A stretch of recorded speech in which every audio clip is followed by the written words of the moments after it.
Yeah, I think if you remember, in the summer we ran a very successful camp for children with additional needs towards the end of the summer, and we got such a great response. At the week we decided that we'd run another activity day here in Halloween. So we ran this morning. We had boys and girls 6 to 9, then 9 to up to 15 then in the mid-morning, and we're just finished up there now, and again a very successful morning, and look, hopefully plans again for Easter holidays maybe to run another event similar to this and then carry it on again to the summer for next year. So yeah, we're delighted with the response. Great stuff. So 2 sessions this morning, plenty of activities, and a hive of activity here in Ballygunner. Yeah, we had great uptake. We had a lot of real good volunteers that came along and gave their time to help us out in the running of the event. It's not possible without people giving up their time to assist in the running of this. All the parents came along and stayed around and watched their children partake in all the different activities. It's something that's, people would say it's challenging and difficult to run, but I don't think so. With a little bit of, I suppose, goodwill from everybody involved, and having the right people here on the day, it's quite a rewarding thing to do. And I encourage all clubs to maybe look at it. It might be something you're able to do every week, but maybe it's something that you could maybe do a couple of times throughout the course of the year, and just reach out to people in your community who might have children with additional needs.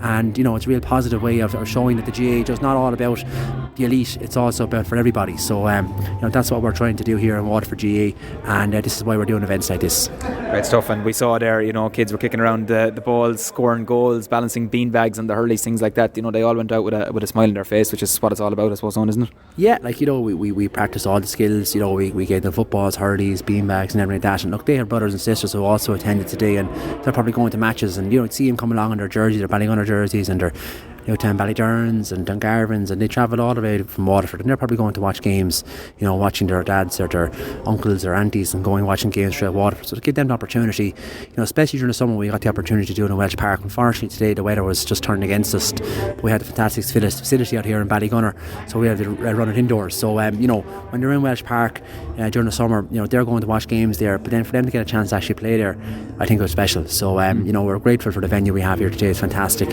and we had a successful morning, and all the kids went out with a smile on their face, which was the main thing. Yeah, absolutely. And as you say, it was a follow-on from Welsh Park, and I know you'd love to be outside this morning, but is this something now again that you maybe want to drive on this aspect of it, GAA I suppose for all, and that inclusion of maybe kids with additional needs going forward now, maybe into next year on as well, or is it hard to say I suppose at this point?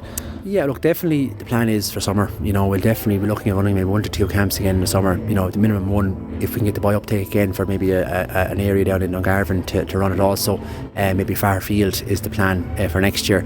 Again, I believe we were able to do one in Easter as well, so I'd be telling people who are listening maybe to keep it near to the ground.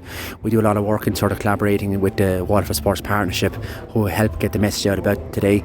Also during the summer we worked with WASA, and Bernie Murphy was excellent in there as well, who helped us in coordination of the day in the summer. So I'd be encouraging people to engage with those people as well who specialise in working with children with additional needs, and we will then come on the back of that and run events like this. And the one thing I'd say is that, like all nursery sessions and all maybe people who begin playing Gaelic games, it's not all about picking the hurley up in your hand first or picking the football up. It's also about, general movement skills, general fitness skills, and I suppose general just enjoying and having fun.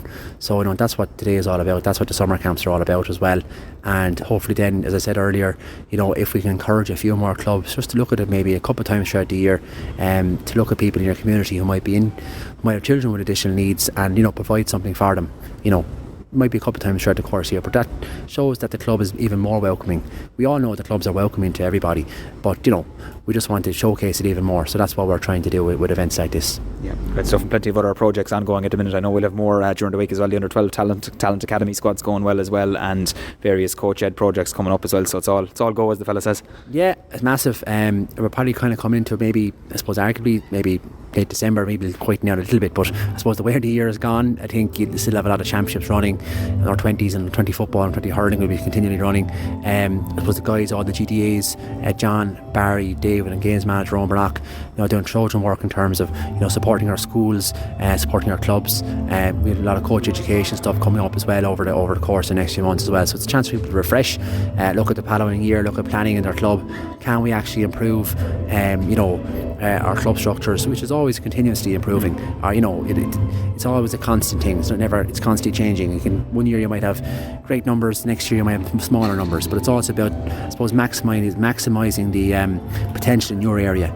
You know, if you have a small school, it's about getting every single boy and girl you possibly can in the school to try and participate in Gaelic games. You know, and coaching in games are there to help. You know, if it's in terms of getting access into the school to try a bit of coaching with the kids, or in terms of helping a local club volunteer to get in there maybe and try and, you know, schools are really, really eager, from my understanding anyway, is that they're very, very eager to get people in to maybe do some sporting activities with the children, and that's what coaching in games are there to assist with also. So, you know, and again, look, there's other talent academies up are continually running at the moment as well, and like Jason Ryan, Benji Whelan and Jonathan Moore doing fantastic work in the recruitment of volunteers. We have under 13 football beginning very soon, and that's going to have a great uptake as well. So look, we're busy a few months ahead of us, and then hopefully it'll break at Christmas and all go again in January. Super stuff. Thanks for talking to us on Morrissey as always. Thanks, Gavin.